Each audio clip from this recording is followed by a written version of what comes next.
ലോക്സഭാ തെരഞ്ഞെടുപ്പിൽ യു പിയിൽ BJP തകർന്നടിഞ്ഞത് നമ്മൾ കണ്ടു. 62 സീറ്റുണ്ടായിരുന്നിടത്ത് നിന്ന് 33 സീറ്റിലേക്ക് BJP കൂപ്പുകുത്തി. അതോടെ BJPയിലെ സംസ്ഥാന ഘടകത്തിൽ ചേരിതിരിവുകൾ ശക്തമായിട്ടുണ്ട്. മോദിയെ നിലക്ക് നിർത്താൻ യോഗി കൊടുത്ത പണിയാണെന്ന് വ്യക്തമായതോടെ നരേന്ദ്രമോദി യോഗിയെ ഒതുക്കാനുള്ള പണി തുടങ്ങിയിട്ടുണ്ട്. അതിപ്പോൾ മുഖ്യമന്ത്രി സ്ഥാനത്ത് നിന്ന് തന്നെ ഇളക്കം തട്ടുമോ എന്നൊരു സ്ഥിതിയിലേക്ക് വരെ കാര്യങ്ങൾ എത്തി. യോഗി മന്ത്രിസഭ പുനഃസംഘടിപ്പിക്കുമെന്നും മന്ത്രിസഭയ്ക്ക് പുറമെ BJPയുടെ സംസ്ഥാന ഘടകത്തിലും വലിയ അഴിച്ചുപണികൾ നടന്നേക്കുമെന്നും സൂചനകൾ വന്നു. സംസ്ഥാന നേതൃത്വത്തെ മാറ്റുമെന്ന വാർത്ത വന്നയുടൻ മന്ത്രിസഭ തന്നെ മാറുമോ എന്ന സംശയങ്ങളും ഉടലെടുത്തിട്ടുണ്ട്. മുഖ്യമന്ത്രി യോഗി ആദിത്യനാഥും ഉപമുഖ്യമന്ത്രി കേശവ് പ്രസാദ് മൗര്യയും തമ്മിലുള്ള അസ്വാരസ്യങ്ങൾക്കിടെയാണ് പാർട്ടി തലത്തിലും ക്യാബിനറ്റിലും മാറ്റങ്ങൾക്ക് BJP ഒരുങ്ങുന്നത്.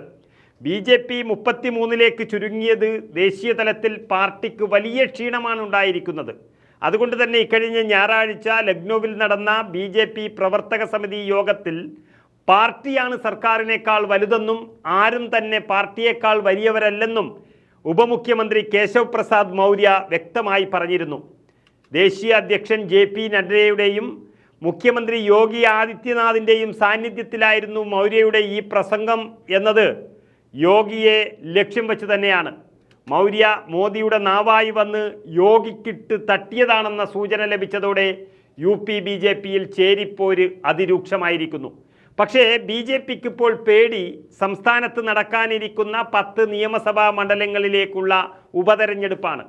വരാനിരിക്കുന്ന നിയമസഭാ ഉപതെരഞ്ഞെടുപ്പിൽ മികച്ച പ്രകടനം കാഴ്ചവെക്കുക എന്നതാണ് BJPയുടെ ആദ്യത്തെ പരിഗണന. പക്ഷേ അതിന് കഴിയില്ലെന്ന് മാത്രമല്ല, ഉള്ള സിറ്റിംഗ് സീറ്റ് പോലും നഷ്ടപ്പെടാനുള്ള സാധ്യതയാണ് ഇന്നത്തെ സാഹചര്യത്തിൽ കാണുന്നത്. അതിനു മുൻപ് ഒരു മുഖം മിനുക്കലിന് പാർട്ടിയിലും ക്യാബിനറ്റിലും സാധ്യത ഉണ്ട്. 2027 ഇനി UPയിൽ നിയമസഭാ തെരഞ്ഞെടുപ്പ് നടക്കാനിരിക്കെ OBC വിഭാഗത്തിൽ നിന്നുള്ള ഒരു നേതാവിനെയാണ് സംസ്ഥാന അധ്യക്ഷ സ്ഥാനത്തേക്ക് നേതൃത്വം പരിഗണിക്കുന്നത്. ഇപ്പോൾ ജാട്ട് സമുദായത്തിൽ നിന്നുള്ളയാളാണ് സംസ്ഥാന അധ്യക്ഷനായ ഭൂപേന്ദർ ചൗധരി. താക്കൂർ സമുദായത്തിൽ നിന്നുള്ള ആളാണ് യോഗി ആദിത്യനാഥ്. അതുപോലെ ദളിത് സമുദായത്തിൽ നിന്നുള്ള ആളാണ് കേശവ് പ്രസാദ് മൗര്യ എന്ന ഉപമുഖ്യമന്ത്രി. ദളിത് വിഭാഗങ്ങൾ പൂർണ്ണമായും BJPക്കെതിരായതാണ് ഇത്തവണ ഇത്രയും വലിയൊരു തോൽവിക്ക് കാരണം. അംബേദ്കറുടെ ഭരണഘടന BJP മാറ്റിയെഴുതുമെന്നൊരു പ്രചരണം വന്നതോടെ ദളിത് വിഭാഗങ്ങൾ BJPയെ കൈയൊഴിഞ്ഞു. മൊത്തം ജനസംഖ്യയുടെ, അതായത് UPയിലെ മൊത്തം ജനസംഖ്യയുടെ 21% വരുന്ന ദളിത് സമുദായം അത് തിരിച്ചു വരാതെ ഇനിയൊരിക്കലും BJPക്ക് UP സ്വപ്നം കാണാനാകില്ല എന്ന യാഥാർത്ഥ്യം കൂടി ഉള്ളതുകൊണ്ട് ഒരു പക്ഷേ യോഗിയെ മാറ്റി ഒരു ദളിത് മുഖ്യമന്ത്രിയെ കൊണ്ടുവന്നാലും അത്ഭുതപ്പെടാനില്ല.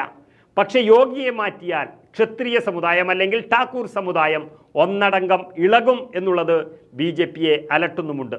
ഏതായാലും നരേന്ദ്രമോദിക്ക് ചെയ്യാൻ ആഗ്രഹമുള്ള കുറേ കാര്യങ്ങൾ UPയിലുണ്ട്. എങ്കിലും തിരിച്ചടി പേടിച്ചൊന്നും മിണ്ടുന്നില്ല എന്ന് മാത്രം. UP പോയാൽ ഇന്ത്യ പോയി എന്നൊരർത്ഥം കൂടിയുണ്ട്. ഏതായാലും UPയിലെ 10 സീറ്റുകളിൽ ഉപതെരഞ്ഞെടുപ്പ് നടന്ന് ഫലം വരുന്നതോടെ ചില കടുത്ത തീരുമാനങ്ങൾക്ക് BJP നേതൃത്വം നിർബന്ധിതരാകുമെന്നുറപ്പാണ്. ദളിത് സമുദായ അംഗമായ കേശവ് പ്രസാദ് മൗര്യ യോഗിക്കെതിരെ തുറന്നടിച്ചതും ഇതിനോട് കൂട്ടി വായിക്കേണ്ടി വരും.